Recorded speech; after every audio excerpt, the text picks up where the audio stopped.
Jesus também, em João 6,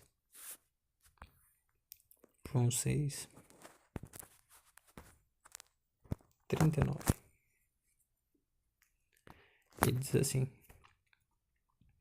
e a vontade daquele que me enviou é esta, que nenhum eu perca de todos os que me deu. Pelo contrário, eu ressuscitarei no último dia.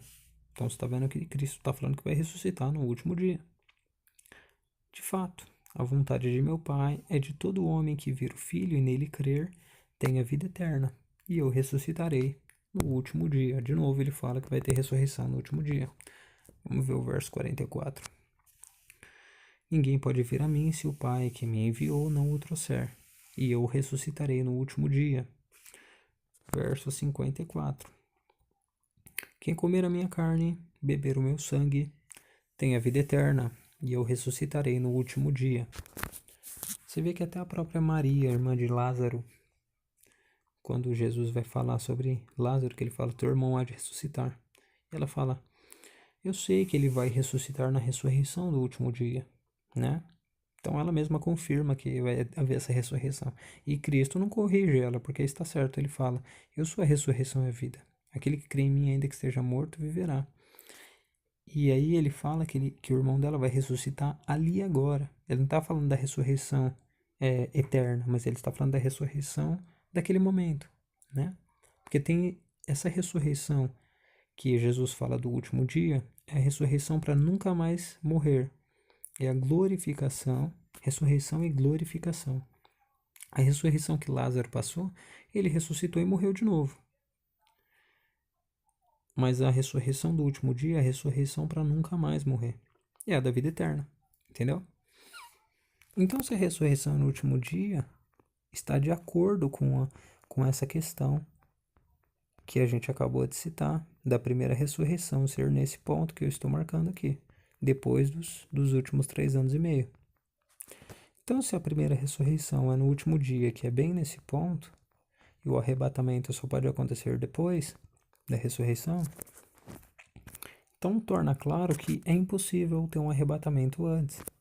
Se você ler Mateus 24, Jesus ele diz a mesma coisa, ele fala, depois da aflição daqueles dias, você verá, o sol se escurecerá, a lua não dará sua luz, as estrelas cairão do firmamento, e você verá o sinal do Filho do Homem sobre as nuvens. E ele virá com poder e grande glória, dará a ordem aos seus anjos e reunirá seus escolhidos. Você vê que depois da aflição daqueles dias, vai haver a reunião dos escolhidos, que é o arrebatamento. Então você já percebe que isso daqui está equivocado, porque o arrebatamento não pode acontecer aqui, simplesmente aqui. Outra coisa que está equivocada é esse tribunal aliás, essas bodas do Cordeiro, tribunal de Cristo também, mas eu quero abordar sobre as bodas do Cordeiro. Por quê? Vamos ver a referência aqui. Apocalipse 19, verso 7. O pré-tribulacionista acredita que enquanto o pessoal que fica na grande tribulação estiver na terra sofrendo, a igreja que for arrebatada, supostamente, vai estar no céu, né, comemorando as bodas do Cordeiro. Vamos ler lá em Apocalipse 19, vamos ler do verso 1 para pegar todo o contexto, tá bom? Verso 19 diz assim, depois disto ouvi no céu uma voz como de numerosa multidão, que exclamava, Aleluia! Salvação e glória e poder pertencem ao nosso Deus, porque verdadeiros e justos são os teus juízos. Ele julgou a grande prostituta que corrompia a terra com sua prostituição. Ele vingou o sangue dos seus servos das mãos delas. Olha só que Deus, a pessoa, os servos que estão falando nessa passagem, né, isso daqui é depois da grande tribulação. Você está vendo que ele fala a palavra julgou e a palavra vingou. Não é vingará, é vingou. Nesse momento aqui, ele já derrotou já julgou essa grande prostituta, essa grande meretriz, né? E aí o verso 3 diz, mais uma vez disseram aleluia, a sua fumaça sobe pelos séculos dos séculos. Então você já vê que essa meretriz foi condenada, né? Que tem a ver com esses ímpios, eu não vou entrar nesse quesito agora, mas é isso depois da grande tribulação. Você está vendo claro pelo contexto que é depois da grande tribulação, tá? Porque a meretriz se levanta na tribulação, ela se manifesta na tribulação, ela é uma figura que é utilizada, né? É uma figura de linguagem para falar de um povo do tempo do fim. E aqui, no caso, ela já foi julgada, né? Verso 4. Os 24 anciões e os 4 seres viventes prostraram-se e adoraram a Deus, que estava sentado no trono, exclamando Amém, Aleluia. Uma voz saiu do trono, exclamando, dai louvores ao nosso Deus, todos os seus servos, os que temeis, tanto pequenos como grandes. Então ouvi uma voz como de uma numerosa multidão, como uma voz de muitas águas e como voz de fortes trovões, dizendo, olha só o que vai dizer, Aleluia, pois o Senhor, Deus, nosso Deus Todo-Poderoso, reina. Você está vendo que está confirmando que é o fim, né? Porque o reinado de Cristo começa aqui, ó, nos 1000 anos. Começa bem aqui no final da tribulação. Então está falando, aleluia, pois o nosso Senhor Deus Todo-Poderoso reina. Não é reinará, é reina, presente. Está reinando. Que é bem aqui, ó, no final dos últimos 3 anos e meio. Olha só o que diz no verso 7. Alegremo-nos, né? É a inferência onde o irmão deixou aqui, verso 7. Olha só. Alegremo-nos e exultemos, e demo-lhes a glória, porque são chegadas as bodas do Cordeiro, cuja noiva já se arrumou, pois lhe foi dado vestir-se de linho finíssimo, que são os atos de justiça dos santos. Então você está vendo que o Senhor está reinando já, que é bem nesse ponto aqui. A meretriz que estava nesse período foi julgada e o Senhor começou a reinar aqui. E você vê esses servos glorificando e falando, o Senhor nosso Deus reina, né? São chegadas as bodas do Cordeiro. Então, primeiro é necessário que essa meretriz seja julgada para depois chegar as bodas do Cordeiro. Então, outro ponto que já deixa esse pensamento equivocado, porque os irmãos pensam que as bodas do Cordeiro é esse período aqui. E não tem como ser esse período, porque as bodas só podem acontecer depois que a meretriz for julgada, que é nesse período que ela tem de atuação. Então, já mais um ponto que deixa a desejar na teoria pré-tribulacionista, tá? Quero deixar claro que eu não estou aqui para criticar ninguém, nem para fazer ninguém se sentir mal, pelo contrário, eu estou aqui para expor a verdade da palavra de Deus. Eu não sei de tudo também, tá? Aquilo que eu puder estar aprendendo, eu vou aprender com maior alegria, porque eu estou em busca da verdade da palavra de Deus, porque eu acho que a função de todo cristão é buscar a palavra de Deus. Então, esse é o ponto. Não é quem está certo ou quem está errado, mas a gente tem que se sujeitar ao que a palavra de Deus nos ensina. Porque eu já conversei com alguns pré-tribulacionistas e eu percebi que eles têm uma dificuldade muito grande em se sujeitar aos versos, né, que aparecem na palavra de Deus. E a gente tem que ter o bom senso de se sujeitar à palavra de Deus. Outro ponto que eu gostaria de abordar com os irmãos. Em Daniel capítulo 7. Vou até colocar aqui na Bíblia. Daniel capítulo 7. Verso 21. Eu vou estar explicando o contexto. Depois na sua casa, se você quiser, você lê, tá bom? Com calma. Daniel 7, Daniel tem aquela visão dos 4 animais, que ele vê leão com 2 asas, depois ele vê o urso com 3 costelas na boca, vê o leopardo com 4 cabeças e 4 asas, e a besta terrível, que são reinos que prefiguram o fim, desde Babilônia, Média Pérsia, Grécia, Roma, e essa besta, além de prefigurar Roma, prefigura também o reino do anticristo.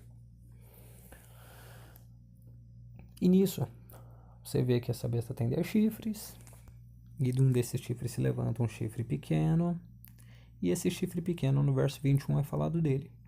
E diz assim: E eu olhava, e eis que este chifre fazia guerra contra os santos. Olha só, período da grande tribulação.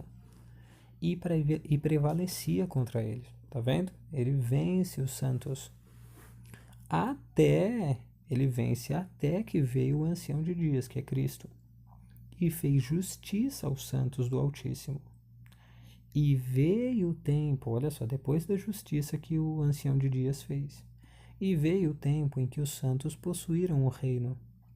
Então ele disse: O quarto animal será um quarto reino na terra, o qual será diferente de todos os reinos, devorará toda a terra, pisará os pés e fará em pedaços.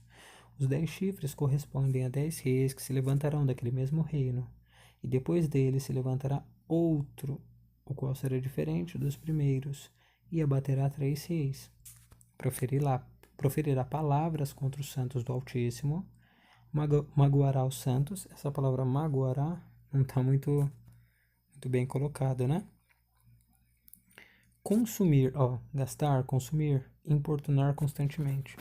Acho que cai melhor consumir, né? Ele vai guerrear contra os santos do Altíssimo. Consumirá os santos do Altíssimo, magoará, né?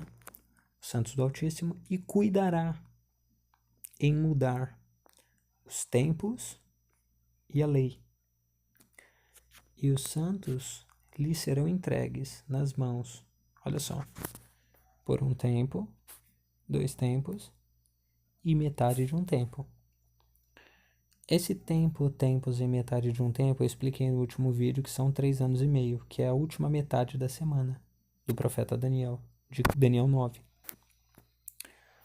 E aí no verso 26 ele diz: Mas depois de tempo, tempos, metade de um tempo, depois desses 3 anos e meio da última metade da semana, se assentará o tribunal para lhe tirar o domínio e para destruir e consumir até o fim o reino e o domínio e a majestade dos reinos debaixo de todo o céu serão dados ao povo dos santos do Altíssimo, e seu reino será reino eterno. Então você está vendo que depois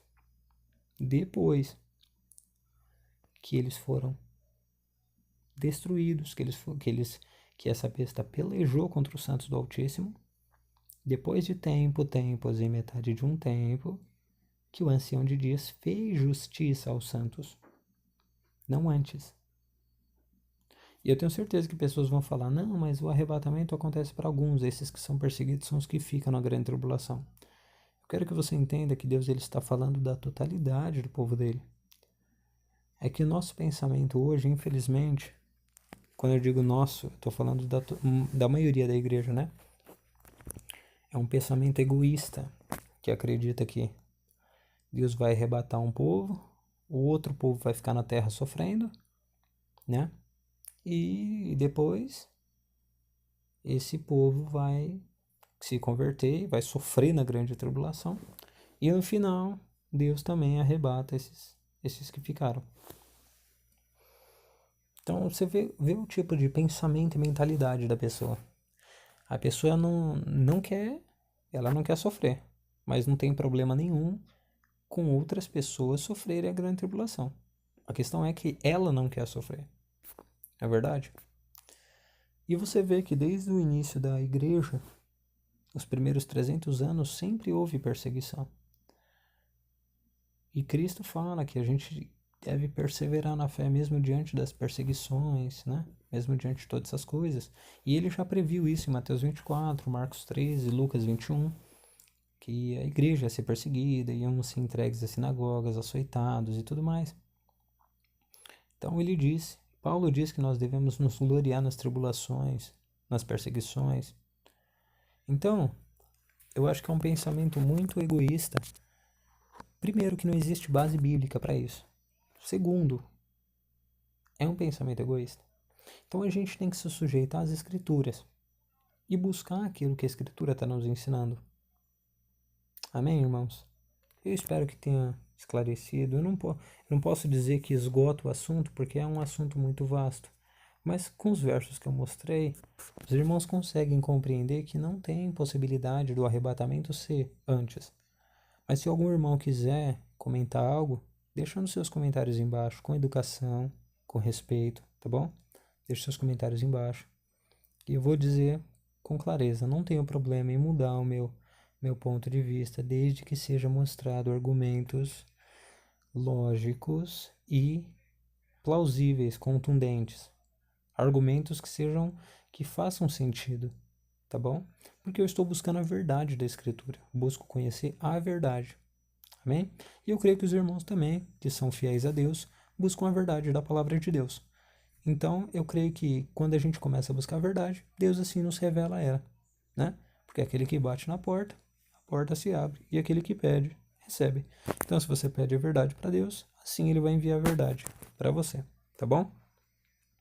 Não se esquece de deixar seu like no canal, não se esquece de se inscrever para você ficar ciente dos vídeos que vão ser postados e ativar o sininho para você saber quando um vídeo novo for postado. Não se esquece de dar uma visitada no canal do irmão Fábio, o canal Criatimundo, e lá você vai aprender sobre várias curiosidades aí, tá bom? Fica na paz do Senhor Jesus, Deus abençoe os irmãos, até a próxima.